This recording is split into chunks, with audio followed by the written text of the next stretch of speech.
ناظرین کرام، ایک دفعہ حضرت لال شہباز قلندر رحمۃ اللہ علیہ کہیں تشریف لے کے جا رہے تھے کہ اچانک آپ کو راستے میں ایک بندر والا مداری دکھائی دیا جو کہ کھیل تماشے دکھا رہا تھا۔ حضرت لال شہباز قلندر رحمۃ اللہ علیہ اس کے قریب گئے اور اس سے پوچھا، تم کون ہو؟ کہنے لگا، میں قلندر ہوں۔ اس دور میں تماشا دکھانے والے کو قلندر کہا جاتا تھا۔ اس نے آپ سے بے ساختہ کہہ دیا کہ آپ کون ہیں؟ تو آپ نے بھی مسکرا کر کہا کہ میں بھی قلندر ہوں۔ حضرت لال شہباز قلندر رحمۃ اللہ علیہ مسکرا دیے۔ وہ مداری والا آپ کو مسکراتا دیکھ کر بڑا حیران ہوا کہ آپ اس کی بات سن کر کیوں مسکرائے ہیں۔ وہ آپ سے پوچھ بیٹھا، آپ کون ہیں؟ تو سرکار حضرت لال شہباز قلندر نے فرمایا کہ میں بھی قلندر ہوں۔ وہ مداری کا تماشا دکھانے والا حیران ہوا اور کہنے لگا، آپ کے پاس نہ ریچھ ہے، نہ بندر ہے، نہ ڈگڈگی ہے، آپ کیسے تماشا دکھاتے ہیں؟ لال شہباز قلندر نے فرمایا، پہلے تم تماشا دکھاؤ، اس کے بعد ہم تماشا دکھائیں گے۔ آپ کا یہ فرمان سن کر ریچھ والے نے ڈگڈگی اٹھائی اور بجانے لگا۔ اس کی ڈگڈگی کی آواز سن کر بندریا یا اس کا ریچھ ناچنے لگا۔ اس نے کہا کہ اب آپ دکھائیے کہ ہم بھی تو دیکھیں آپ کون سا تماشا دکھانے لگے ہیں۔ حضرت لال شہباز قلندر اس کی بات سن کر دو درختوں کی ٹہنی پر کھڑے ہو گئے۔ اس سے کہا، نیچے سے گزر جاؤ، مگر یاد رکھنا آگے جا کر واپس مت پلٹنا۔ جب وہ تماشا دکھانے والا مداری آپ کے نیچے سے گزرا تو نظارہ بدل چکا تھا۔ وہ نہ سورج سامنے تھا، نہ دھوپ، نہ گرد و غبار، بلکہ سامنے بہت خوبصورت نظارے تھے، بہت خوبصورت پہاڑ تھے، بہت خوبصورت وادیاں تھی، سرسبز اور شاداب وادیاں۔ موسم نہ گرم زیادہ تھا نہ ٹھنڈا زیادہ تھا۔ وہ تماشا دکھانے والا اسی سوچ میں تھا۔ اس نے سامنے دیکھا کہ ایک بہت بڑا لشکر گھوڑوں پر سوار اس کی طرف آ رہا ہے۔ اس نے لشکر کو دیکھ کر سوچا کہ آج تو جان چلی گئی۔ بہرحال لشکر اس کے پاس پہنچا، اس میں سے سپہ سالار باہر آیا۔ تماشا دکھانے والا شخص کہتا ہے کہ بادشاہ سلامت، آپ کہاں غائب ہو گئے تھے؟ ہم آپ کو کب سے ڈھونڈ رہے ہیں۔ آپ کی سلطنت آپ کا انتظار کر رہی ہے۔ سلطنت کے لوگ آپ کے انتظار میں ہیں اور ملکہ کا رو رو کر برا حال ہو چکا ہے۔ آپ ہمارے ساتھ چلیے۔ اب وہ تماشا دکھانے والا آدمی گھوڑے پر سوار ہو کر ان کے ساتھ چل دیا۔ جب وہ محل میں پہنچا، عالی شان عمارت دیکھ کر حیران رہ گیا اور حیرانی سے عمارت کو دیکھ ہی رہا تھا۔ جیسے وہ اندر پہنچا، خوبصورت ملکہ اس سے گلہ شکوہ کرتے ہوئے اس سے گلے لگ گئی۔ کہنے لگی، کہاں رہ گئے تھے؟ میں بہت پریشان ہو گئی تھی۔ آپ کے لیے یا سلطنت کے سارے لوگ بہت پریشان ہیں۔ اس انسان کی حیرانگی کا آپ پتہ نہیں تھا۔ وہ حیران تھا، یہ سب ہو کیا رہا ہے؟ یہ خوبصورت وادیاں، یہ خوبصورت محل، خوبصورت ملکہ کس کی ہے؟ یہ مجھے کیوں اپنا سمجھ رہے ہیں؟ اس کے بعد وہ تماشا دکھانے والا آدمی تھوڑی ہی دیر بعد سب کچھ بھول کر شاہی لباس پہن کر تخت پر بیٹھ گیا۔ اس کے بعد وقت گزرتا گیا، بچے ہو گئے، شہزادے اب بڑے ہو گئے، بڑھاپا آ گیا، جسم میں جان، منہ سے ذائقہ چلا گیا۔ مطلب وہ انسان بڑھاپے کی حد تک پہنچ گیا۔ ایک دن وہی شخص اپنی سلطنت میں دریا کے کنارے بیٹھا سوچ رہا تھا کہ میرے ساتھ کیا ہوا تھا۔ اسی جستجو میں وہ شخص وہاں پہنچا جہاں کے درخت یا اس کی ٹہنی کے پاس سے وہ گزرا تھا۔ اس نے دیکھا کہ وہ درخت آج بھی وہاں موجود ہے۔ اس کو خیال آیا، چلو دیکھتے ہیں اس کے باہر کیا ہے اور میرے ساتھ آخر ہوا کیا تھا۔ وہ انسان ان درختوں کے نیچے سے جیسے ہی گزرا، وہ سارے کا سارا ماحول پھر سے بدل گیا۔ جو گزرا ہوا وقت تھا وہ واپس آ گیا۔ حضرت لال شہباز قلندر وہاں موجود تھے اور اس کی حالت جو بڑھاپے کی تھی وہ واپس بدل گئی، اور وہ سلطنت، وہ مہارانی، وہ شہزادے سب کے سب پیچھے چھوٹ گئے اور وہ واپس وہیں پر اپنے ریچھ کے پاس پہنچ گئے۔ حضرت لال شہباز قلندر رحمۃ اللہ علیہ اس وقت وہاں موجود تھے۔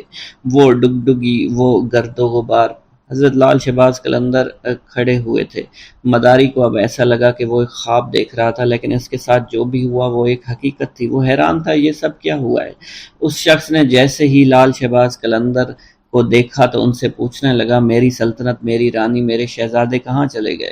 لال شہباز قلندر نے مسکرا کر فرمایا، ایک تماشا تم نے ہم کو دکھایا تھا اور ایک تماشا ہم نے تمہیں آج دکھا دیا۔ واللہ عالم۔ ایک دفعہ سیون شریف میں قحط پڑ گیا۔ تمام نہریں سوکھ گئیں، کنویں سوکھ گئے، کھانے پینے کی چیزیں ختم ہو گئیں، لوگ بے حد پریشان ہو گئے، کسی کے زندہ بچنے کی امید نہیں تھی۔ اس مصیبت سے تنگ آ کر لوگ اکٹھے ہوئے، آپ کی خدمت میں حاضر ہوئے اور اللہ تعالیٰ کے حضور دعا کرنے کی درخواست کرنے لگے۔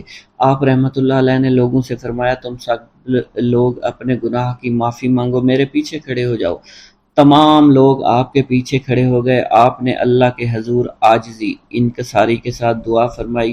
ابھی آپ دعا مانگ کر اپنے حجرے میں داخل نہیں ہوئے تھے، اللہ تعالیٰ نے ان کی دعا سن لی اور باران رحمت برسنے لگی۔ ناظرین کرام، جس زمانے میں آپ گرنار میں مقیم تھے، آپ کے گرد حاجت مندوں کا ایک ہجوم سا لگا رہتا تھا۔ یہ زمانے بھر کے ستائے ہوئے بیمار لوگ تھے جنہیں حضرت لال شہباز قلندر رحمۃ اللہ علیہ کے تسکین آمیز کلمات جینے کا حوصلہ دیا کرتے تھے۔ شہر میں ایک دل گرفتہ بھی رہتا تھا جس کا جوان بیٹا گم ہو گیا تھا۔ بیٹی کی جدائی سے اس شخص کی یہ حالت ہو گئی تھی کہ دن رات روتا رہتا تھا۔ عزیز و اقارب اور دوست یاروں سے صبر کی تلقین کے ساتھ ساتھ بیٹے کی موت کا یقین دلانے کی بھی کوشش کرتے تھے کہ اگر وہ زندہ ہوتا تو ضرور لوٹ آتا، یا تو کسی نے اسے قتل کر دیا ہے یا پھر اسے جنگلی جانور کھا گئے ہیں۔ جتنے منہ اتنی باتیں۔ غمزدہ باپ بیٹے کی زندگی سے مایوس ہو چکا تھا، مگر پھر بھی کبھی کبھی اس کے دل میں امید کی ایک لہر اٹھا کرتی تھی، اور وہ اپنی بیوی سے کہتا تھا کہ میرا بیٹا ابھی زندہ ہے، تو دیکھنا ایک دن وہ ضرور آئے گا اور وہ زندہ درگور باپ کے سینے پر سر رکھ دے گا اور ہمارے تاریک مکانوں میں خوشیوں کے چراغ جل اٹھیں گے۔ اب وہ خاتون کیا جواب دیتی؟ اس کی حالت اس کے شوہر سے بھی بدتر تھی۔ بس خاموش نظروں سے اپنے شریک حیات کی طرف دیکھتی رہتی، آنسو بہانے لگتی اور ہمیشہ روتی رہتی تھی۔ ایک دن دوست کے کہنے پر یہ شخص حضرت لال شہباز قلندر رحمۃ اللہ علیہ کی خدمت میں حاضر ہوا اور سارا قصہ بیان کیا۔ آپ رحمۃ اللہ علیہ نے فرمایا کہ تیرے دل کی گواہی سچی ہے، تیرا بیٹا زندہ ہے۔ آپ نے فرمایا اس کو جا کر لانا پڑے گا۔ اگلے دن آپ غمزدہ باپ کے ساتھ سفر پر روانہ ہوئے۔ طویل سفر کے بعد ایک جنگل میں پہنچے، ایک جھونپڑی دیکھی۔ لال شہباز قلندر آدمی کو باہر کھڑا کر کے خود جھونپڑی میں داخل ہو گئے۔ کچھ درویش بیٹھے تھے۔ آپ نے ایک نوجوان درویش کو مخاطب کرتے ہوئے کہا، تم خود کتنے سکون سے بیٹھے ہوئے ہو اور آپ کے والدین آپ کے فراق میں مرے جا رہے ہیں۔ آپ اس نوجوان کو لے کر جھونپڑی سے باہر آئے، باہر آ کر اس کے باپ سے اس کی ملاقات کروائی۔ والدین بہت خوش ہوئے۔ ماں باپ کی اجازت سے وہ نوجوان حضرت لال شہباز قلندر کی خدمت میں مشغول ہو گیا اور ایک دن ولایت پر فائز ہو گیا۔ ناظرین کرام، جب آپ سیون شریف میں تشریف لائے تو آپ کے گلے میں مستقل طور پر پتھر کا ایک وزنی گلوبند پڑا رہتا تھا۔ ایک چھوٹے چھوٹے خوبصورت تراشے ہوئے قیمتی پتھر لگے۔ آپ کی ایک خاص عادت یہ بھی تھی کہ آپ راستہ چلتے وقت ہمیشہ اپنے سر کو جھکائے ہوئے رکھتے تھے۔ کسی مجلس میں تشریف فرما ہوتے تو گردن خم کیے رہتے تھے۔ روایتوں میں یہ بھی آتا ہے کانوگن نامی محلے کے قریب ایک گلی میں اکثر دین کی تبلیغ کے لیے آپ بیٹھا کرتے تھے۔ اسی محلے میں ایک مشہور ہندو خاندان تھا جن کی عورتیں پردے کی سخت پابندی کیا کرتی تھی، مگر اس خاندان کے ہاں آپ کی بے حد مقبولیت تھی اور آپ کی عقیدت مندی تھی۔ آپ جس بھی گلی میں آ کر بیٹھتے تو ایک عورت اپنے بال کھول کر کھڑکی میں کھڑی ہو جاتی اور گھنٹوں آپ کو دیکھتی رہتی، اسلام کی تبلیغ کی باتیں سنتی رہتی تھی۔ اس عورت کی دلی خواہش تھی کہ کسی طرح حضرت لال شہباز قلندر رحمۃ اللہ علیہ کے چہرے مبارک کا دیدار کر لے، مگر چونکہ آپ ہمیشہ اپنے سر کو جھکا کر بیٹھے رہتے تھے، اس لیے وہ عورت آپ کے چہرے مبارک کا دیدار کرنے میں کامیاب نہیں ہو سکی۔ ایک دن اس ہندو عورت نے وحشت کے عالم میں بالکنی سے نیچے چھلانگ لگا دی۔ لال شہباز قلندر کے قدموں میں گری۔ اونچائی سے گرنے کے سبب وہ ہندو عورت شدید زخمی ہو گئی تھی، پس اس نے اسی وقت ایک نظر آپ کے چہرہ مبارک پر ڈالی اور فوت ہو گئی۔ جب محلے والوں نے دیکھا تو ایک ہنگامہ کھڑا ہو گیا۔ اس کے بعد مرنے والی عورت کے رشتہ دار اسے اٹھانے کے لیے اور آپ سے کہا کہ اجازت دیجیے اس بد نصیب عورت کو لے جائیں اور آخری رسومات ادا کریں۔ خاندان کے لوگوں نے آپ سے اجازت یوں چاہی تھی کیونکہ عورت کے مرنے کے بعد بے پردگی کے خیال سے لال شہباز قلندر رحمۃ اللہ علیہ نے اپنی چادر اس کے جسم پر ڈال دی تھی۔ اب یہ بات پہلے سے ہی اس ہندو خاندان میں مشہور ہو چکی تھی اور آپ کا چہرہ مبارک وہ خاتون دیکھنا چاہتی تھی، اور یہ خبر جنگل میں آگ کی طرح پھیلی ہوئی تھی۔ جب لوگوں نے آپ سے پوچھا تو آپ نے بے ساختہ فرمایا کہ مجھ سے کیا چاہتے ہو، یہ تمہاری امانت ہے، جہاں چاہو اسے لے جاؤ۔ اب رشتہ داروں نے زمین سے لاش کو اٹھانے کی کوشش کی، مگر وہ لاش ان لوگوں سے اٹھ نہیں سکی۔ لاش بے حد وزنی تھی، جس کے بعد 15 سے 20 افراد نے لاش کو اٹھانے کے لیے زور لگانا شروع کر دیا، مگر لاش تو زمین سے جیسے چپک گئی تھی۔ حضرت لال شہباز قلندر نے جب ان لوگوں کی پریشانی دیکھی تو لاش کے پاس آ کر فرمایا، اگر تم شہر کے تمام لوگوں کو بھی جمع کر کے لے آؤ تب بھی یہ لاش نہیں اٹھ پائے گی۔ اس عورت کے رشتہ داروں نے یہ سنا تو دنگ رہ گئے۔ پھر ان میں سے ایک نے پوچھا، آخر اس عورت سے کیا گناہ سرزد ہو گیا، اسے حضور معاف فرما دیں تاکہ اسے یہاں سے لے جا سکیں۔ آپ نے جلال کے عالم میں فرمایا، بات ثواب اور گناہ کی نہیں ہے، بات صرف اتنی ہے کہ عورت کے جسم میں جلنا نہیں ہے، یعنی تم لوگ اس کے جسم کو جلا نہیں سکتے۔ ایک نہایت عجیب اور غریب صورتحال پیدا ہو گئی تھی۔ پوچھا، پھر ہم کیا کریں؟ جس پر حضرت لال شہباز قلندر نے سکوت آمیز لہجے میں فرمایا، وعدہ کرو تم سب اسے دفن کرو گے تو یہ لاش اٹھ جائے گی۔ ہندوؤں نے وعدہ کیا، جس کے بعد اس عورت کی ارتھی اٹھنے کی بجائے جنازہ اٹھا۔ اس عورت کو مسلمان طریقے سے دفن کیا گیا۔ اس عورت کی قبر سیون شریف میں آج بھی موجود ہے، جسے ہندو مہذب دنیا کے لوگ دور دور سے دیکھنے آتے ہیں۔ آج بھی سیون میں آتے ہیں اور اس کے موقع پر جو مہندی اٹھتی ہے اس عورت کی قبر سے اٹھائی جاتی ہے اور مختلف علاقوں سے گزرتی ہوئی حضرت لال شہباز قلندر رحمۃ اللہ علیہ کی درگاہ پر آتی ہے۔ حضرت لال شہباز قلندر کے نام سے دولت پانے والی بزرگ ہستی کا نام ان کے والد ماجد نے سید عثمان رکھا تھا، مگر بعد میں انہوں نے لال شہباز قلندر رحمۃ اللہ علیہ کے نام سے اس دنیا میں شہرت پائی۔ آپ کی ولادت آذربائیجان کے گاؤں عمر بند میں ہوئی۔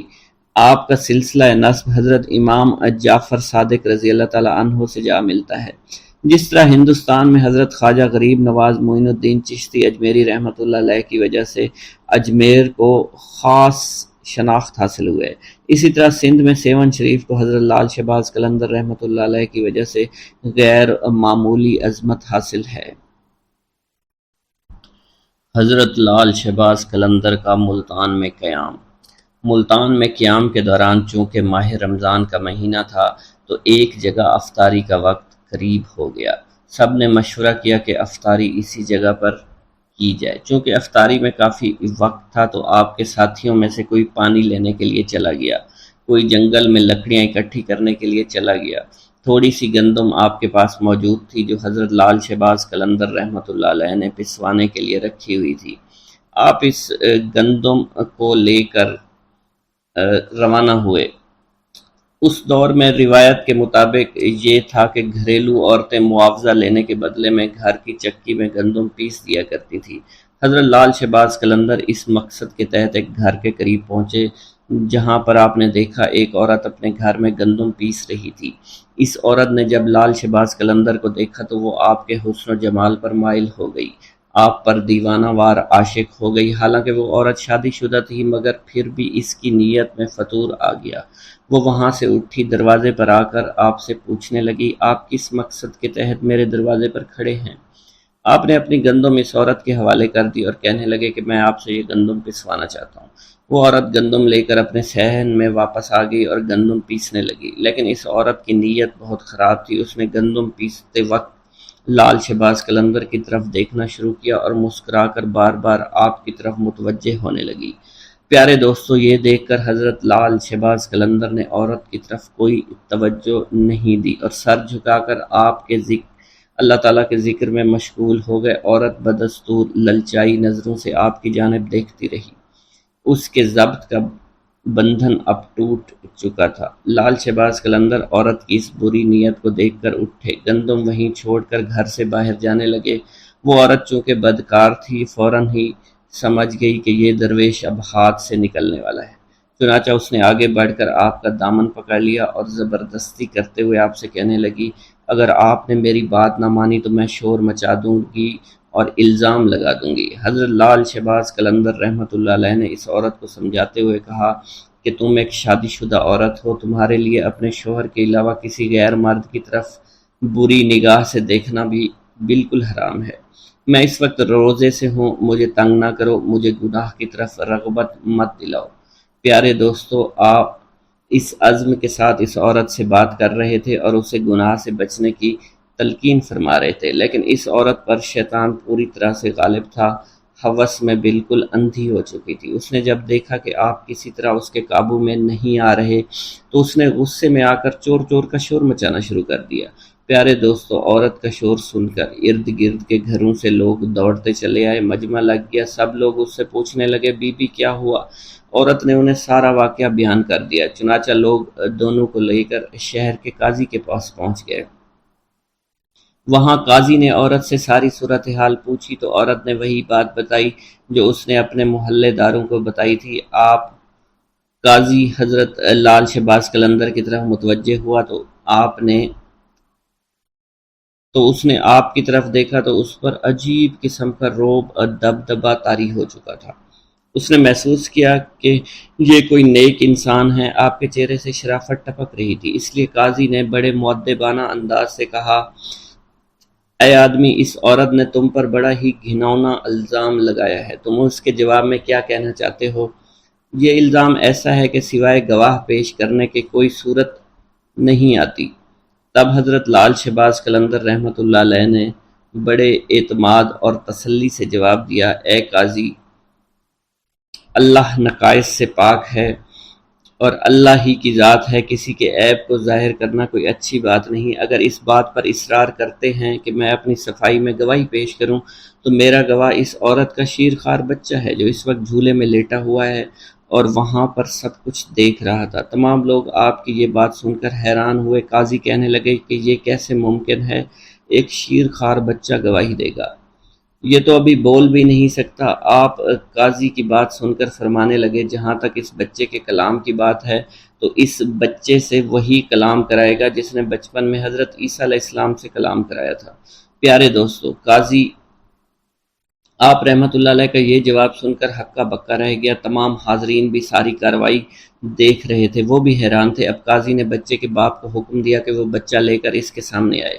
چنانچہ لال شہباز قلندر نے بچے کو دیکھ کر اس سے مخاطب کرتے ہوئے کہا اور فرمانے لگے، اے معصوم بچے، وہ ذات باری تعالیٰ جس نے حضرت عیسیٰ علیہ السلام کو کلام کرنے کی قوت عطا فرمائی تھی، تم اس وحدہ لا شریک کو حاضر و ناظر جان کر گواہی دو کہ جس وقت میں تمہارے گھر میں موجود تھا تو تم نے اس وقت اپنی آنکھوں سے کیا دیکھا تھا اور ہمارے درمیان کیا گفتگو ہوئی تھی۔ پیارے دوستو، اللہ کی قدرت کاملہ اور لال شہباز قلندر کی کرامت ملاحظہ فرمائیے کہ وہ شیر خوار بچہ اپنے باپ کی گود میں سے بولا، اس نے جو کہا اور جو کچھ بھی کیا ہے یہ نیک آدمی کہہ رہا ہے بالکل سچ ہے، اور یہ میری ماں جھوٹ بول رہی ہے، میری ماں جھوٹی ہے، اصل خطا کار میری ماں ہے۔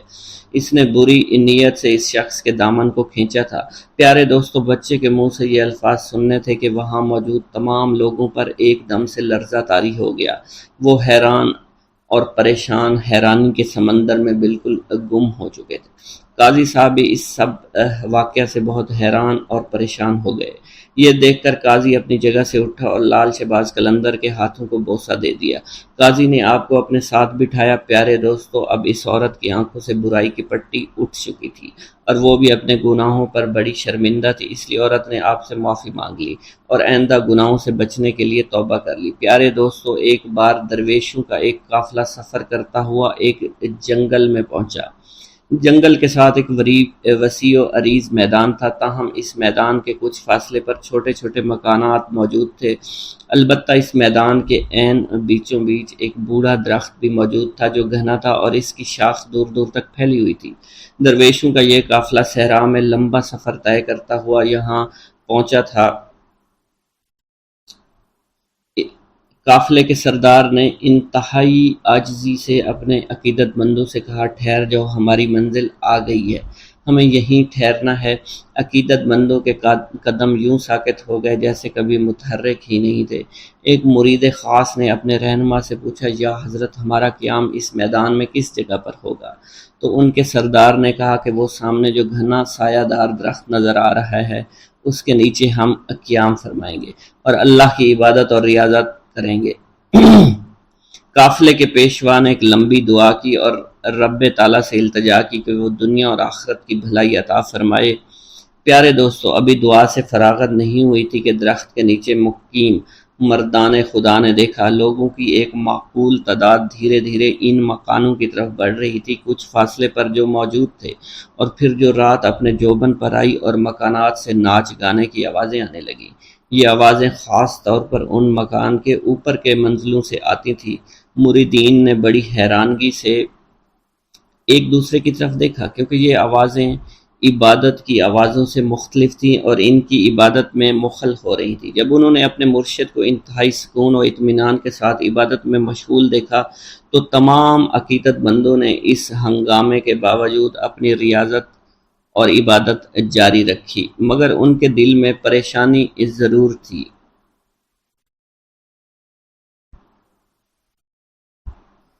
آدھی رات کے بعد سب آہستہ آہستہ واپس جانے لگے، شور شرابہ تھم گیا، ناچ گانے کی آوازیں دم توڑ گئیں۔ یوں رات تمام عقیدت مندوں نے نماز فجر انتہائی سکون اور اطمینان کے ساتھ ادا کی اور اللہ تعالیٰ سے التجا کی، اے رب کائنات، مکانوں کے رہنے والے بھٹکے ہوئے لوگ محسوس ہوتے ہیں اور انہیں ہدایت کی راہ سے آشنا کر دے۔ ہمیں ذکر و فکر کے دوران سکون و اطمینان عطا کر، بے شک تو ہر چیز پر قدرت رکھتا ہے اور جسے چاہے ہدایت دے۔ فیض یاب کرنا تیرا ہی کام ہے اور تیری مرضی اور تیری منشا کے بغیر کسی کو ہدایت مل ہی نہیں سکتی۔ پیارے دوستو، جب سورج نے اپنی حرارت سے زمین کو گرمانا شروع کیا تو ان مکانوں کے مکین باہر نکلنا شروع ہوئے۔ تو مردان درویش میں سے 2 آدمی ان کے پاس گئے تاکہ پتہ کر سکیں کون لوگ ہیں، ان کا تعلق کس مذہب سے ہے، ان کا معاش کیا ہے۔ معلوم ہوا کہ وہاں پر زیادہ تر ہندوؤں کی تعداد تھی، جن میں کثیر تعداد بازاری عورتوں کی تھی جن کا ذریعہ معاش ناچ گانا بدکاری تھا۔ وہاں رات ہوتے ہی ادھر ادھر کے عیاش پسند لوگ آ جاتے، گناہوں بدکاریوں کا بازار گرم کرتے اور صبح تک جیبیں خالی کر کے گھروں کو لوٹ جاتے، اور یہ صورتحال کئی سالوں سے جاری تھی۔ بازاری عورتوں کی سرپرستی وہاں کے بدگماش ہندو کیا کرتے تھے اور باقاعدہ طے شدہ بھتہ بھی وصول کرتے۔ ان تمام صورتحال کا علم ان مسلمانوں کو ہو گیا جو انتہائی قلیل کردار میں وہاں رہتے تھے، لیکن وہ اس بارے میں کچھ نہیں کر سکتے تھے۔ وہاں کے رہائشی مسلمانوں کو جب اللہ کے ولی کی آمد کا علم ہوا، وہ دوڑے چلے آئے ان کے ڈیرے پر اور ان سے مؤدبانہ درخواست کی، ہم لوگ ان بازاری عورتوں اور ان کے سرپرست ہندوؤں سے بہت تنگ ہیں، ہمارے پاس اتنے وسائل نہیں، ہم یہاں سے چلے جائیں، اگر ہمارا بس چلے تو ہم ایک لمحے کے لیے یہاں نہیں ٹھہریں گے، مگر ہماری تنگ دستی اور ہماری مجبوریاں ہمارے آڑے آ رہی ہیں۔ آپ لوگوں کو ہمارا مشورہ ہے کہ آپ یہاں سے کسی اور جگہ چلے جائیں، کیونکہ یہ جگہ آپ جیسے خدا پرست لوگوں کے قابل نہیں ہے اور آپ کی کوئی مجبوری بھی نہیں ہے، اور نہ ہی آپ کے آبائی مکانات یہاں موجود ہیں۔ آپ کو جہاں بھی چاہیں آپ ڈیرہ ڈال سکتے ہیں، آپ یہاں پر عبادت ریاضت پرسکون طور پر کبھی نہیں کر سکیں گے۔ ہم خود یہاں پر بہت زیادہ تنگ ہیں، ہم نہیں چاہتے کہ آپ جیسے نیک دل لوگ اس قدر ناپسندیدہ ماحول میں رہیں اور خواہ مخواہ تنگ اور پریشان ہوں۔ آپ کی پریشانی ہم سے دیکھی نہیں جائے گی، ہمیں اس بات کا بہت زیادہ دکھ پہنچے گا۔ پیارے دوستو، مریدین نے بھی اپنے مرشد سے کسی قسم کے جذبات و احساسات کا اظہار کرنا شروع کر دیا، اور اس طرح کہ یا حضرت، اس قدر غیر پاکیزہ ماحول میں ہم اپنی عبادات کیسے کریں گے، اور یہاں کے مسلمانوں کا مشورہ بے انتہائی مناسب اور درست ہے کہ ہمیں یہاں سے کہیں دور چلے جانا چاہیے۔ یہ مشورہ سننے کے بعد مریدین نے کہا کہ مرشد کے چہرے پر جلال اور آنکھوں میں ایک اندھی چمک پیدا ہو گئی۔ انہوں نے پہلے تو اللہ اکبر کا نعرہ لگا، پھر کلمہ استغفار پڑھا، اس کے بعد اپنے عقیدت مندوں سے فرمایا، تم لوگ یہ مت سمجھو کہ ہم یہاں پر عارضی طور پر قیام کرنے کے لیے آئے ہیں، ہم یہاں پر بڑا لمبا عرصہ قیام کریں گے۔ تم لوگ بخوبی جانتے ہو کہ جہاں اندھیرا ہوتا ہے چراغ اور شمع کی ضرورت وہیں پڑتی ہے، اور مسلمان تو شمع کی مانند ہوتے ہیں، ان کی حیثیت چراغ کی طرح ہوتی ہے، اور جہاں اندھیرا نظر آتا ہے وہاں اجالا کرنے کے لیے پہنچ جاتے ہیں۔ ان بھٹکے ہوئے لوگوں کو خدا کی راہ پر لانا ہمارا اولین فرض ہے۔ ہم یہاں کے لوگوں کو ناپاکی سے دور کر کے دم لیں گے، بگڑے ہوئے مردوں عورتوں کی اصلاح کریں گے، اللہ تعالیٰ کی مدد سے اس علاقے کی تمام تر گمراہی کو دور کریں گے۔ وہ دن ضرور آئے گا جب یہاں پاکیزگی کی خوشبو چاروں طرف پھیل جائے گی، وحدانیت کا نور پھیلے گا اور تمام قسم کی خرافات کا کلا کما ہو جائے گا۔ پیارے دوستو، آپ کے بتاتے چلیں کہ ان مرشد کا نام حضرت لال شہباز قلندر تھا اور وہ سندھ کی دھرتی پر تشریف لائے تھے اور انہوں نے سندھ کی دھرتی کو تمام برائیوں سے پاک کیا اور اللہ تعالیٰ کی وحدانیت کا نور ہر جگہ پھیلا دیا۔ حضرت لال شہباز قلندر کا وصال، اس کی نفرت بھی عمیق، اس کی محبت بھی عمیق، قہر بھی اس کا ہے اللہ کے بندوں پر شفیق، پرورش پاتا ہے تقلید کی تاریکی میں، ہے مگر اس کی طبیعت کا تقاضائے تخلیق۔ حضرت لال شہباز قلندر رحمۃ اللہ علیہ کے دریائے فیض سے بہت سے لوگ مستفیض ہوئے، لیکن آپ کے خاص طالب عبداللہ شاہ ابدال، سکندر بودلو بہار، سید میر کلاں، سید علی سرمست اور عبد الوہاب رحمۃ اللہ علیہ تھے۔ جب آپ کے وصال کا وقت قریب ہوا تو اپنے طالب علموں کو ہدایت دے کر مراقبہ میں بیٹھ گئے اور اسی حالت میں وصال فرمایا۔ آپ کو غسل دے کر وہیں مدفون کر دیا گیا جہاں پر آپ نے پہلے تکیہ بنایا تھا۔ آپ کے غسل کی جگہ آپ کی درگاہ کے مغرب میں ہے۔ لبِ تاریخ سندھ کے صاحب نے برہمت سے تاریخ وصال نکالی ہے اور سن وصال 651 بمطابق 1251 اور تاریخ وصال 21 شعبان المعظم بیان کی ہے۔ دوسرے بہت سے لکھنے والوں نے بھی یہی سن وصال دیا ہے۔ اس کے لیے مدرجہ ذیل شعر ہے: بجو تاریخ شمس الدین عثمان، بدر کن رنج از فلک کرامت۔ یعنی 35 ہجری میں آپ کی ولادت ہوئی، 112 سال بعد آپ کی عمر مبارک تھی اور 650 میں آپ کا وصال ہوا۔ مقالات الشعراء میں میر علی شیر خانے نے سن وصال 673 بمطابق 1274 بیان کیا ہے۔ کچھ کتب سیر میں 726 بھی آیا ہے۔ ماہ شعبان میں 18 سے 20 تاریخ تک ہر سال حضرت لال شہباز قلندر رحمۃ اللہ علیہ کی درگاہ پر آپ کا عرس شریف منایا جاتا ہے، جس میں دور دور سے لوگ آ کر شریک ہوتے ہیں، آپ کو خراج عقیدت پیش کرتے ہیں۔ عرس میں صرف سندھی ہی نہیں بلکہ مکران، پنجاب، بلوچستان، سرحد اور ایران کے لوگ بھی شامل ہوتے ہیں۔ حضرت لال شہباز کا جب وقت وصال قریب آیا تو آپ نے خادموں سے فرمایا، مجھے اٹھا کر بٹھا دو۔ خادموں نے حکم کی تعمیل کی۔ آپ بغیر کسی سہارے کے بیٹھ گئے اور زبان مبارک سے فرمایا، میرا کوئی ساتھی نہیں ہے، میرا سب سے بڑا سہارا اللہ عز و جل کی ذات مبارک ہے۔ میرے رفیق محبوب اللہ حضرت محمد صلی اللہ علیہ وسلم ہیں۔ آپ صلی اللہ علیہ وسلم کے تمام اصحاب رضی اللہ تعالی عنہ ہیں۔ میرے نبی کریم نے فرمایا ہے، میرے تمام صحابہ رضی اللہ تعالی عنہ ستاروں کی مانند ہیں اور ان میں سے جس کی بھی پیروی کرو گے فلاح ہی پاؤ گے۔ خاص طور پر آپ کے 4 اصحاب جو کہ خلفائے راشدین ہیں، ان میں سے خاص 2 جو شیخین کے لقب سے مشہور ہیں، یعنی ابو بکر صدیق اور حضرت عمر فاروق رضی اللہ تعالی عنہ۔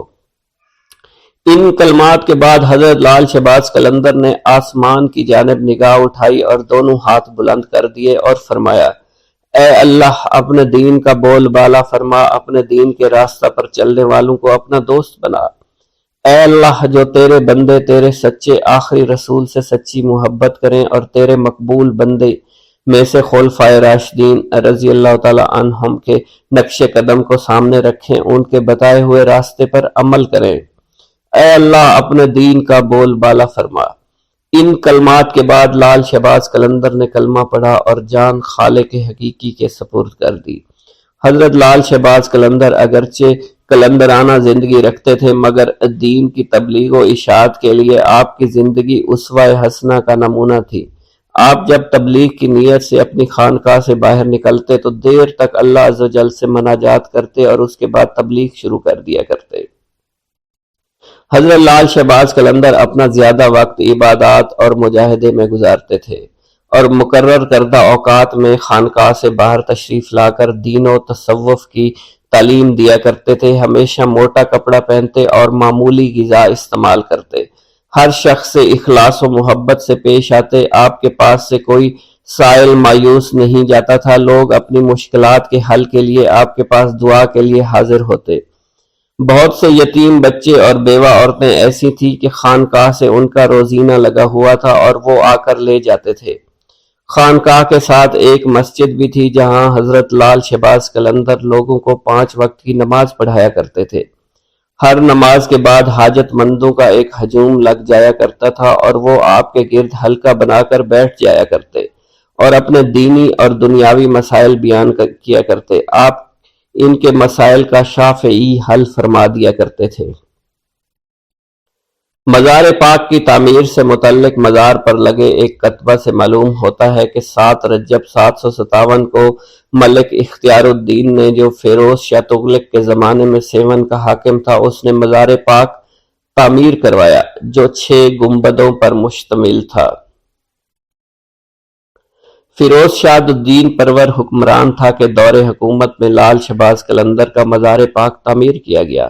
جب وہ شاہ تخت شہنشاہی پر بیٹھا تو اس کی حکومت کی کرنیں پوری دنیا میں پھیل گئیں۔ عثمان مروندی کے مزار پاک کی عمارت، جو ولی اللہ تھے، سفید و خوبصورت پتھروں سے تعمیر کی گئی۔ آپ کے مزار پاک کو ریشم سے لپیٹا گیا اور خوبصورت گنبد اور بہشتی دروازے قائم کیے گئے جن کے اوپر تخت کا رنگ سبز تھا۔ اگرچہ ان کے زمانے میں بہت سے اولیاء کرام تھے، لیکن ان کی کرامت سب سے زیادہ تھی۔ ماہ رجب کی 7ویں تاریخ کو یہ مزار مبارک تیار ہوا اور سال 757 ہجری کا تھا۔ اس مقبرے کو حکمران اختیار الدین نے تعمیر کرایا۔ بلا شبہ وہ عادل اور ثانی سکندر حکمران تھا۔ جب تک سیوستان کا حکمران تھا، اس کی دین پروری، سخاوت، شفقت، زہد و تقوی مشہور تھا۔ اللہ انہیں اس کار خیر کی ضرور اجر دے گا۔ اس کے بعد ترخان خاندان کے حاکم مرزا جانی بیگ نے اپنے دور حکومت میں کمال عقیدت سے مزار پاک کی عمارت کو عصر نو تعمیر کروانا شروع کر دیا۔ معلوم ہوتا ہے کتبہ میں جو علاء الحق بغدادی کا نام آیا ہے وہ سید علی بغدادی ہی ہیں، جو بغداد میں لال شہباز قلندر کے مرید اور خلیفہ مقرر ہوئے تھے۔ صاحب قلندر نامہ کا بھی یہی خیال ہے۔ وہ لکھتے ہیں، جب حضرت لال شہباز قلندر کا مزار پاک مکمل ہو گیا تو 7 ماہ بعد تاریخ 7 صفر 758 کو سید علی حضرت لال شہباز قلندر کے خاتم اور وزیر کے مزار پر بھی ایک مختصر گنبد بنوایا۔ یہ کتبہ سید علی وزیر کے مزار پاک کے شمال کی جانب موجود ہے، لیکن مکمل پڑھنے میں نہیں آتا۔ ان دونوں کتبوں کے درمیان ایک دوسرا کتبہ نستعلیق خط میں بھی موجود ہے، جو کہ شاہ جہان کے مشہور امیر سید بھورا عرف دیندار خان نے لگوایا۔ اس سے واضح ہوتا ہے لال شہباز قلندر کا مزار پاک سب سے پہلے فیروز تغلق کے زمانے میں تعمیر ہوا، اس کے بعد اکبر کے زمانے میں مرزا جانی بیگ نے بنوایا۔ جانی بیگ کی وفات کے بعد غازی بیگ نے مرمت کرائی۔ شاہ جہان کے زمانے میں سید بھورا عرف دیندار خان نے مزار پاک کی عمارت کو مکمل کروا دیا اور خانقاہ کے سین کو کاشی کاری کی اینٹوں سے مزین کیا۔ بعد میں میاں غلام شاہ کلویڑا حاکم سندھ نے 1173 ہجری میں مزار پاک میں پتھر کا فرش لگوا دیا اور بلند دروازہ تعمیر کرایا اور ایک علم بھی بھیجا۔ حضرت لال شہباز قلندر کے مزار پاک کا کٹہرہ لاڑکانہ کے ذمہ دار محبوب خان نے بنوایا۔ مزار پاک کے دروازے پر 1312 ہجری میں اوستا نور محمد گرن نے چاندی چڑھائی۔ سیون شریف کے جنوب میں ریلوے لائن کی دوسری طرف لال باغ ہے جس میں کھجور، لیموں اور بیری وغیرہ کے درخت موجود ہیں۔ یہ باغ حضرت لال شہباز قلندر سے منسوب ہے اور یہ بات مشہور ہے کہ اس جگہ پر حضرت لال شہباز قلندر نے چیلہ کشی کی تھی۔ پیارے دوستو، اسلام کا پیغام ان لوگوں کے سر جاتا ہے جو اسلام کی ترویج کا کام کیا کرتے تھے۔ جنہوں نے مشرق وسطیٰ کے علاقے سے اس وقت بر صغیر کا رخ کیا جب مسلمان حملہ آوروں نے بر صغیر کے علاقے فتح کرنا شروع کر دیے تھے۔ مسلمان حملہ آوروں کے ہاتھ میں تلوار تھی اور پشت پر ہزاروں سپاہی ان کے پشت پر تھے، یہاں تک کہ انہوں نے اپنے زور بازو پر بر صغیر کے بیشتر علاقوں کو فتح کر لیا، یہاں اپنی عملداریاں قائم کی۔ اسلام اس خطے کے لیے ایک نیا مذہب تھا، اور جس طرح سے مسلمان حملہ آور یہاں وارد ہوئے تھے، مقامی لوگوں کے ذہنوں میں اسلام کی شکل پرتشدد مذہب کے طور پر بن چکی تھی۔ بعد میں اسی اسلام کا پیغام بر صغیر کے دور دراز علاقوں تک پہنچا، اور کم و بیش ہر علاقے کے لوگوں نے اس پیغام کا اثر قبول بھی کیا۔ اس پیغام کے اثر پذیری کا سہرا حملہ آوروں کے سروں کے ساتھ ساتھ صوفیوں، درویشوں اور عالموں کے ہاتھ بھی جاتا ہے، جو مشرق وسطیٰ کے علاقوں سے ہجرت کر کے نسبتاً نئی زمین پر آ کر آباد ہونا شروع ہو گئے تھے۔ یہ بزرگ دراصل مٹی ہوئی ہستیوں کے مالک تھے، ان کا رہنا سہنا نہایت عاجزانہ تھا، جہاں بھی انہیں جگہ ملتی بیٹھ جاتے، پیار و محبت، امن و دوستی اور احترام کی باتیں شروع کر دیتے۔ مقامی لوگوں نے ان بزرگوں کی ذات میں ایک خاص قسم کی کشش محسوس کی اور دھیرے دھیرے ان کے پاس جمع ہوتے چلے گئے۔ یہ زیادہ تر ایسے لوگ تھے جو برسوں سے نظر انداز ہوتے چلے آ رہے تھے، کبھی دھرم کی بنیاد پر، کبھی ذات پات کی بنیاد پر، کبھی قبیلے کی بنیاد پر۔ ان دھتکارے ہوئے لوگوں نے جب اپنے لیے پیار، محبت، امن، دوستی، احترام کے الفاظ سنے تو انہیں یہ بے حد میٹھے لگے۔ ان کے کان ہزاروں سالوں سے یہ بول سننے کو بےتاب تھے۔ بس پھر کیا تھا، ان بزرگوں کے آشیانے آباد ہوتے چلے گئے، اور یوں اسلام کے پیغام نے بر صغیر کی زمین میں جڑیں پکڑنا شروع کر دی۔ انہی ہستیوں میں ایک بزرگ سید عثمان مروندی بھی تھے، جن کا اصل نام سید عثمان تھا، اور دنیا انہیں لال شہباز قلندر کے نام سے جانتی ہے۔ وہ مشرق وسطیٰ کے علاقے مروند میں پیدا ہوئے۔ یہ موجودہ افغانستان کے علاقے قندھار کا قریبی علاقہ تھا، مگر آج کل پیارے دوستو یہ آذربائیجان میں شامل ہے۔ ان کے آباء و اجداد عراق سے ہجرت کر کے افغانستان میں آباد ہو گئے تھے۔ سید عثمان نے 7 سال کی عمر میں قرآن پاک حفظ کر لیا۔ جب ان کا میلان طریقت و معرفت کی طرف ہوا تو انہوں نے مروان سے مختلف علاقوں کا سفر شروع کیا۔ انہوں نے حجاز، عراق، ایران، افغانستان، ہند، مکران، ملتان اور جوناگڑھ کے سفر بھی اختیار کیے۔ بالآخر حضرت بو علی شاہ قلندر کے کہنے پر سندھ میں سکونت اختیار کی۔ 1274 عیسوی میں اپنی وفات تک سیون شریف میں ہی مقیم رہے۔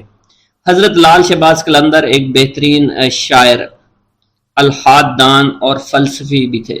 آپ کو عربی، فارسی، پشتو، پنجابی، ترکی، سندھی، ہندی اور سنسکرت سمیت کئی زبانوں پر عبور حاصل تھا۔ آپ کا شجرہ نسب حضرت امام جعفر صادق رحمۃ اللہ علیہ سے جا ملتا ہے۔ ہندو لال شہباز قلندر کو جھولے لال بھی کہتے ہیں۔ اس کی وجہ یہ ہے کہ جھولے لال کی نسبت دریائے سندھ ہے، اور ہندوؤں کی جانب سے انہیں دریاؤں کے بھگوان ورن کا سندھ میں آنے والا اوتار قرار دیا جاتا ہے۔ زیادہ تر مسلمان جھولے لال کو حضرت خواجہ خضر بھی قرار دیتے ہیں، جن کے بارے میں مانا جاتا ہے کہ وہ دریاؤں اور سمندروں میں سفر کرنے والوں کی عقیدت اور رہنمائی فرماتے ہیں۔ مچھیرے حضرات اس بزرگ سے بہت زیادہ عقیدت رکھتے ہیں۔ انہیں زندہ پیر، شیخ طاہر، خواجہ خضر، اڈیرو لال اور امر لال بھی کہا جاتا ہے۔ مختلف تاریخی حوالوں کے مطابق یہ بزرگ یہاں پر 17ویں صدی میں رہا کرتے تھے۔ ٹھٹھا کے ظالم حکمرانوں میں میرک شاہ نے ہندوؤں کو زبردستی مسلمان کرنا چاہا تو ہندو دریائے سندھ کے کنارے آ گئے اور دریا سے مدد مانگی کہ انہیں نجات دلائے۔ نتیجتاً دریا میں ایک صورت پیدا ہوئی جس نے بتایا کہ نصر پور میں ایک عمر رسیدہ جوڑے کے ہاں ایک بیٹا پیدا ہوگا جو آ کر ان کی مدد کرے گا۔ اس بچے کا نام اڈیرو لال رکھا گیا۔ انہیں جھولے لال بھی کہا جانے لگا کیونکہ مانا جاتا ہے کہ ان کا جھولا خود بخود ہلتا تھا۔ یہ بچہ بڑا ہو کر ایک بہادر شخص بنا جس نے میرک شاہ سے بحث کی اور اس سے اس کی غلطی کا احساس دلایا، جس پر انہوں نے ہندوؤں کو اپنی حکومت میں عزاداری کے ساتھ رہنے کی اجازت دے دی۔ ہندو لال شہباز قلندر کو اپنے اسی دیوتا کا اوتار سمجھتے ہیں اور انہیں جھولے لال کہا جاتا ہے۔ یہ دونوں شخصیات تاریخی طور پر ایک نہیں ہیں لیکن یکساں تصور کی حامل ہیں۔ شہباز قلندر کے ماننے والوں میں ہندو، مسلمان، سکھ، عیسائی سبھی شامل ہیں۔ کتاب واکنگ ود نانک کے مصنف ہارون خالد لکھتے ہیں، گویا 47 میں کوئی فساد نہیں ہوا تھا، گویا کسی ہندو نے سندھ سے کبھی ہجرت ہی نہیں کی، گویا پنجاب میں توہین مذہب کے شعبے میں کوئی مسیحی بستی کبھی جلی ہی نہیں۔ قلندر کا دالان اس دنیا کے پناہ گاہ میں جو کبھی اس دالان سے پھیلی ہوتی تھی اور رفتہ رفتہ معدوم ہوتی چلی گئی، اس دالان تک سمیٹے ہوئے 3 اور دوست بھی تھے، حضرت بہاؤالدین ذکریہ ملتانی، بابا فرید گنج شکر اور سید جلال الدین سرخ بخاری۔ ان چاروں کو 4 یار کے نام سے یاد کیا جاتا ہے۔ 4 یار سندھ اور ہند میں اسلام کی اشاعت کے سرخیل قرار پائے۔ لال شہباز قلندر کی ایک خوبی یہ بھی تھی کہ وہ باکمال شاعر بھی تھے۔ ہر سال اسلامی مہینے شعبان کی 18 تاریخ کو سیہون شریف میں آپ کا عرس منایا جاتا ہے، جس میں پاکستان کے تمام صوبوں اور علاقوں سے تعلق رکھنے والے ہر طبقے، ہر فرقے کے لوگ لاکھوں کی تعداد میں شرکت کرتے ہیں۔ ان کے عرس کے موقع پر 3 جلوس نکالے جاتے ہیں۔ ایک کی قیادت مقامی سید گھرانے سے تعلق رکھنے والا ایک عقیدت مند کرتا ہے، جبکہ 2 جلوس ہندوؤں کی قیادت میں نکلتے ہیں اور مزار کا ایک مجاور ہندو بھی ہے۔ حضرت لال شہباز قلندر رحمۃ اللہ علیہ کے کچھ حالات و واقعات کی تفصیل جاننے کی کوشش کرتے ہیں۔ پیارے دوستو، حضرت سید عثمان مروندی المعروف حضرت لال شہباز قلندر عالی النسب تھے۔ آپ کا خاندان یگانہ روزگار تھا۔ آپ کا خاندانی تعلق چند واسطوں سے امام جعفر صادق رضی اللہ تعالیٰ عنہ سے جا ملتا ہے۔ آپ رحمۃ اللہ علیہ کے والد ماجد سید کبیر الدین اپنے وقت کے مشہور عالم تھے۔ ان کا طریقہ اتباع سنت نبوی صلی اللہ علیہ وسلم تھا۔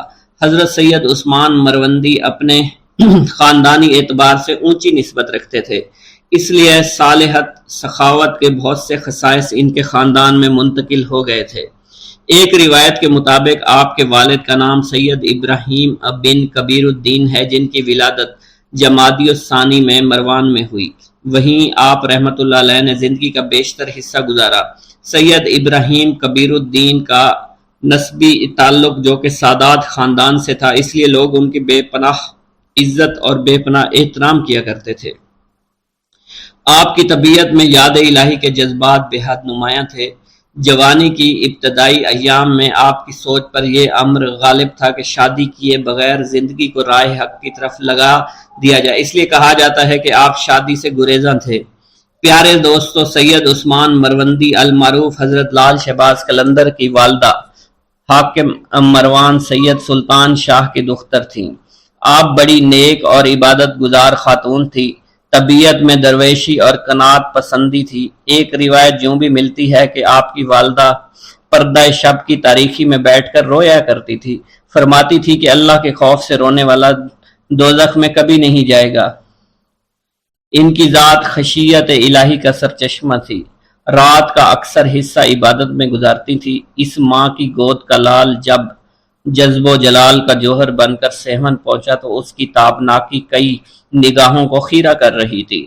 سلطان شاہ حاکم مروند کی یہ صاحبزادی اپنے شوہر سید کبیر کے جذب متصرف کی تاثیر سے اپنے وقت کی زاہدہ اور عابدہ خاتون کہلائیں۔ کہا جاتا ہے کہ آپ کی والدہ کا وصال مروان میں ہوا اور وہیں آپ رحمت اللہ علیہ کو دفنایا گیا۔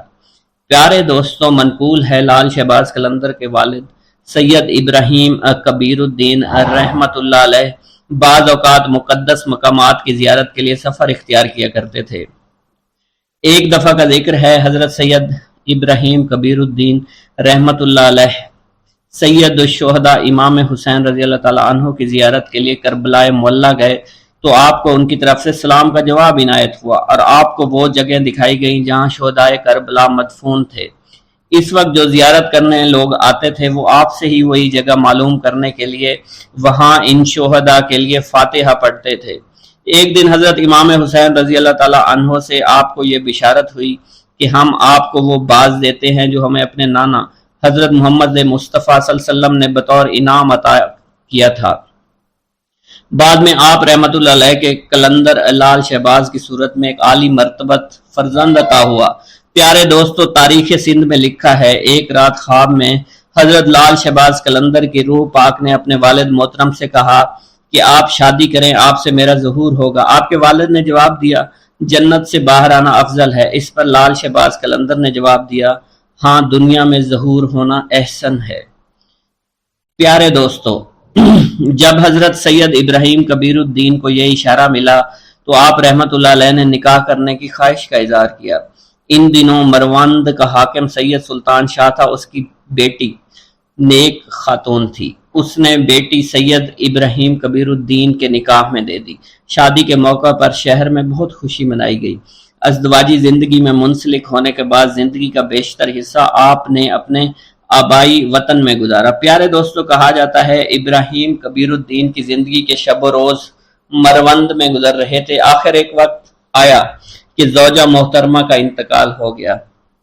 زوجہ کی وفات کے بعد سید ابراہیم کربلا تشریف لائے۔ وہیں آپ کا مزار شریف حضرت امام حسین رضی اللہ تعالی عنہ کے روضہ اطہر میں سید ابراہیم جوابی یا ابراہیم مجاب کے نام سے مشہور و معروف ہے۔ پیارے دوستو، لال شہباز قلندر کی پیدائش کے بارے میں کہا جاتا ہے کہ آپ مروند میں ہی سید ابراہیم کبیر الدین کے گھر میں پیدا ہوئے۔ آپ کی پیدائش کے بارے میں یہ بھی روایت مشہور ہے، جب آپ کے والد سید ابراہیم کبیر الدین کی شادی ہو گئی تو آپ 40 روز تک اپنی زوجہ محترمہ کے پاس نہ گئے۔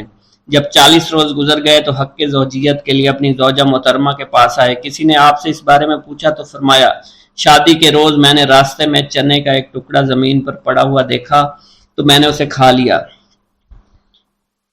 جس کا نتیجہ یہ ہوا کہ 40 روز تک اس ٹکڑے کا اثر میرے بدن میں رہا۔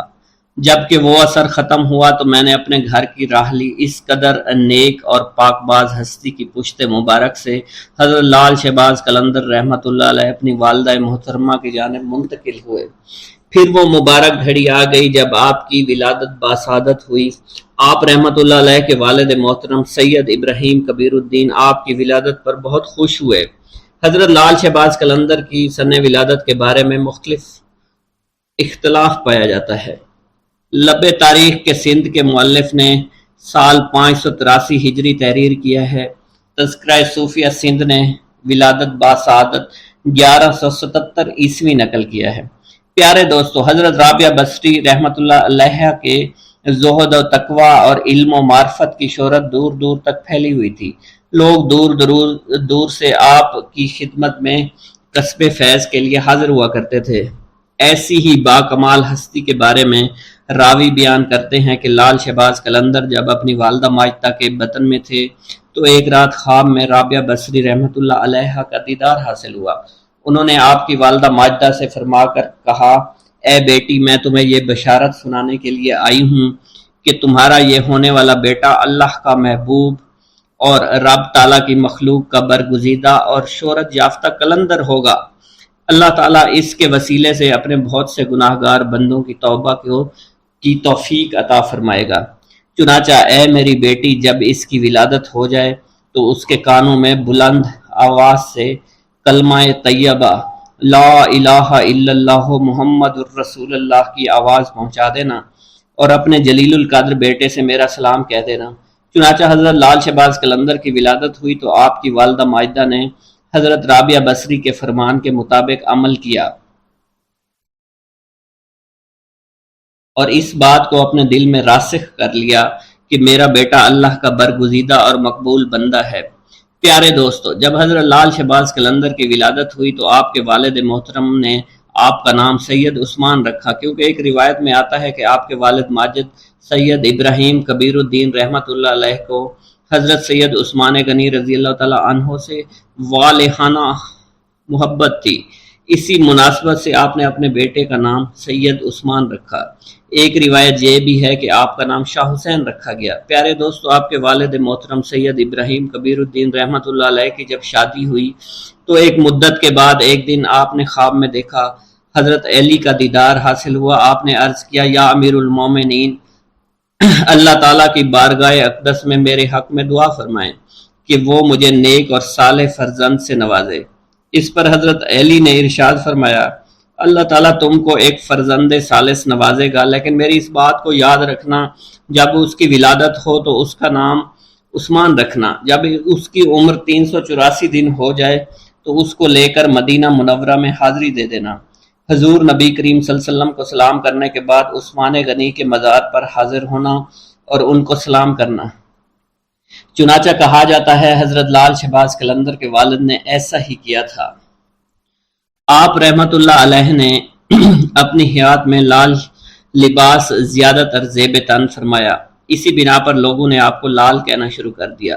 آپ کو لال کے نام سے لوگ جاننے لگے۔ لوگ آپ کے لال لباس سے بہت محبت کیا کرتے تھے۔ آپ کے لال لباس پہننے کی وجہ یہ بھی تھی کہ امام حسین اکثر لال لباس پہنا کرتے تھے۔ ایک بار حضور نبی کریم صلی اللہ علیہ وسلم نے آپ کو لال لباس میں دیکھ کر تبسم فرمایا اور فرمایا اے حسین رضی اللہ تعالی عنہ، آپ پر لال لباس بہت اچھا لگتا ہے۔ سبحان اللہ، آپ رضی اللہ تعالی عنہ اس لال لباس میں بہت خوبصورت نظر آتے ہیں۔ اسی بنا پر حضرت لال شہباز قلندر نے لال کلر کو پسند فرمایا۔ باحوالہ پرواز قلندر۔ پیارے دوستو، بعض روایات کے مطابق لال ایک قیمتی پتھر ہوتا ہے جس کی رحمت آنکھوں کو خیرہ کر دیتی ہے۔ آپ رحمت اللہ علیہ کا یہ لقب اس لیے پڑا کہ آپ کا چہرہ مبارک لال کی طرح چمکتا رہتا تھا۔ پیارے دوستو، شہباز کے لغوی معنی کچھ اس طرح سے ہیں۔ شہباز کے معنی سردار اور باز کے معنی ہیں اڑنا، تو اس کا مخفف یہ ہوا اڑنے والوں کے سردار شہباز کا لقب بہت زیادہ شہرت یافتہ ہے۔ روایت میں آتا ہے آپ رحمت اللہ علیہ کی ولادت سے پہلے حضرت امام حسین رضی اللہ تعالی عنہ کی طرف سے آپ کے والد ماجد سید کبیر الدین کو خواب میں بشارت دی گئی کہ آپ کو عن قریب ایک باز ادا کیا جائے گا۔ چنانچہ جب حضرت سید عثمان کی ولادت ہوئی تو آپ کو شہباز کے لقب سے یاد کیا جانے لگا۔ تذکرہ النساء کی روایت کے مطابق جب آپ کو اپنے مرشد پاک سے خلافت کا اعزاز حاصل ہوا تو آپ کے شہباز کے لقب بھی مرحمت ہوا۔ اس کے علاوہ آپ رحمت اللہ علیہ کو قلندر، سیف السان، شمس الدین اور مخدوم کے لقب سے بھی جانا جاتا ہے۔ پیارے دوستو، آپ کا شجرہ نسب چند واسطوں سے حضرت امام جعفر صادق سے جا کر ملتا ہے۔